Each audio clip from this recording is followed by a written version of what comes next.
Nous sommes le 1er janvier et nous apprenons un attentat à la Nouvelle-Orléans. Cette nuit, un attentat à la voiture bélier a fait au moins 10 morts à la Nouvelle-Orléans.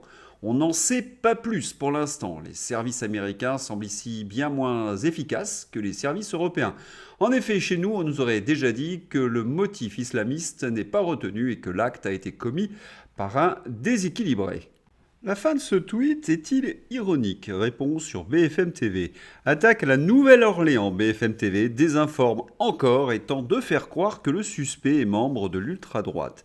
Dans les faits, l'attentat a été commis par Shamsoun Din Jabbar, qui avait un drapeau de l'État islamique dans son pick-up. Ce n'est pas un scoop, il est impossible d'écouter une information de qualité sur le service public ou sur BFM TV. Et puis, l'attentat à la voiture bélier, c'est quand même un sinistre classique de cette période de célébration. Toujours sur une foule innocente. Et où a-t-il eu lieu, cet attentat? Attaque à la Nouvelle-Orléans. Quelle est cette célèbre rue du quartier français où a eu lieu le drame? Bourbon Street, cette rue festive, fondée lorsque la Louisiane était française, est connue pour ses bars de jazz et a été le théâtre d'une terrible attaque à la voiture bélier. Le bilan est en effet épouvantable. Il y a 14 morts à ce stade. L'assaillant a été abattu. Le FBI affirme qu'il aurait agi seul. La question était de savoir s'il s'agissait d'un acte terroriste organisé ou non, car on a retrouvé dans son véhicule un drapeau de l'État islamique. En effet, il aurait rejoint Daesh cet été. Mais c'est le profil de ce présumé suspect qui intrigue les enquêteurs et les internautes. Shamsoun Din Jabbar, un ancien militaire américain désigné comme étant l'homme qui a foncé sur la foule dans la nuit de Saint-Sylvestre, était en possession d'un drapeau de l'État islamique et d'engins explosifs. Je reviendrai sur ce profil dans quelques instants. Sur BFM TV, vous désinformer est une priorité. Scandale médiatique, BFM TV continue sa désinformation et sous-entend désormais que le terroriste de la Nouvelle-Orléans a été manipulé par des suprémacistes blancs du Texas. Majoration, le FBI vient d'annoncer que l'auteur de l'attaque a agi seul. Enfin, si on veut, parce que ce présumé suspect assassin terroriste aurait agi seul, selon le FBI. Mais comme dirait l'autre, il y a quelque chose qui cloche. Le 2 janvier, à Las Vegas. Un mort à Las Vegas après l'explosion d'un Tesla Cybertruck. Un véhicule Tesla Cybertruck, le pick-up de la marque d'Elon Musk, a explosé mercredi devant l'hôtel Trump de Las Vegas, provoquant la mort d'une personne. Que comprenez-vous à cet article du Parisien? Qu'une Tesla Cybertruck a explosé toute seule? En cause, la batterie? Oui, c'est ce qui est suggéré. Mais la réalité est toute différente. États-Unis, la police considère l'explosion d'une Tesla Cybertruck à l'hôtel Trump de Las Vegas comme un acte terroriste, un mort. La presse mainstream refuse donc de dire la vérité. Vous comprenez, cela touche Elon Musk et Trump, leurs deux ennemis. Il est hors de question pour tous ces journalistes de les présenter donc en victimes, les Musk et les Trump. C'est Elon Musk qui va donc faire leur boulot. Dernière minute.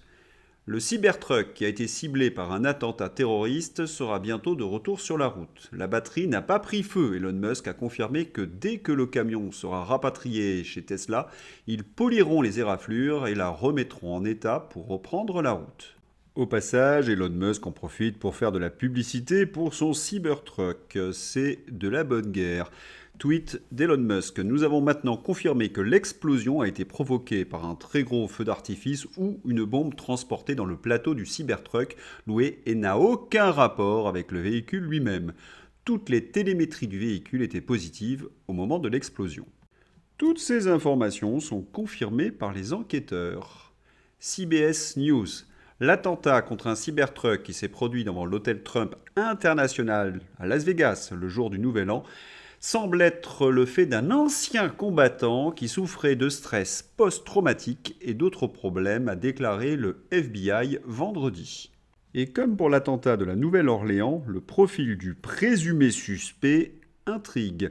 Son nom, Matthew Livesberger. C'est un Américain de 37 ans qui a en effet été identifié par son épouse grâce à 2 de ses tatouages, son corps étant carbonisé et pas reconnaissable.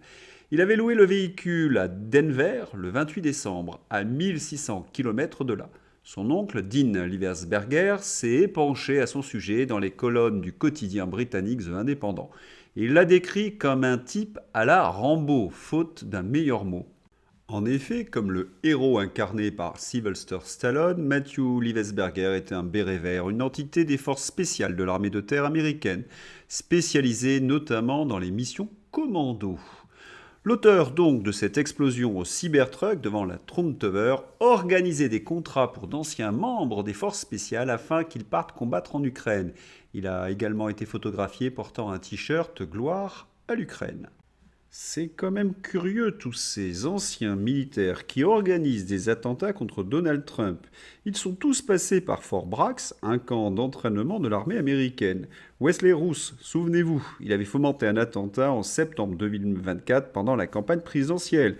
Et là, nous avons Dean Jabbar à la Nouvelle-Orléans et le dernier à Las Vegas. Ces attentats ont-ils pour but d'intimider Donald Trump, et notamment sur le dossier ukrainien? Cela y ressemble fort. En tous les cas, le FBI nous explique qu'il n'y a pas de connexion entre ces trois affaires. On y croit.